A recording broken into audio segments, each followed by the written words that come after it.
बाप बेटे रुल्कुद्स के नाम से आमीन। मसीह में आप सबकी सलामती हो।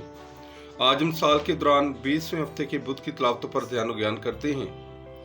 आज की पहली तलावत हिजकिय्याह 34वां बाब और मुकद्दस मत्ती की इंजील और उसका 20वां बाब। खुदावंद इसराइल कौम के चरवाहों से नाराजगी का इजहार करता है, क्योंकि वो सिर्फ अपना पेट पालने के लिए भेड़ों से जाती फायदे उठाते हैं और उनकी सही खबरगिरी नहीं करते हैं। खुदावंद उन लालची चरवाहों को रद्द करते हुए फरमाता है कि अब मैं अपनी भेड़ों की खबरगिरी के लिए मैं खुद मुहैया हूँगा। खुदा की तरफ से हमें मुख्तलिफ काम और खिदमत दी जाती हैं।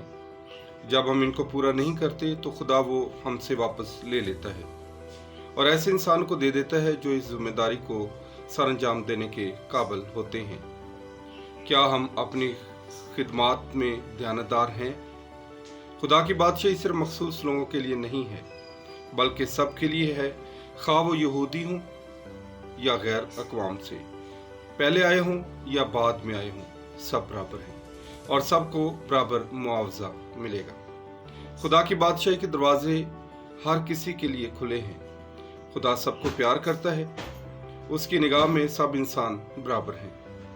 हम सब खुदा की बादशाही में कायम रहने के लिए बुलाए गए हैं। हमें इसके फ़रोग़ के लिए खूब मेहनत करनी है, लेकिन ये मेहनत तमाम लालच और खुद गर्जी से पाक होनी चाहिए और अपनी ज़िंदगी की फ़िक्रें उसी खुदावंद पर छोड़ देनी चाहिए, क्योंकि जब खुदा हमारा मालिक है, मालिक व खालिक है, जिसने हमें पैदा किया है, तो वो हमारी खुद फिक्र करता है। ज़रूर है कि हम खुदावंद पर अपनी फ़िक्रों को डाल दें, जो ये कहता है कि बोझ से दबे हुए मेरे पास आओ, मैं तुम्हें आराम दूंगा। आज का दिन मेरे लिए, आपके लिए बाइस से बरकत ठहरे। आमीन।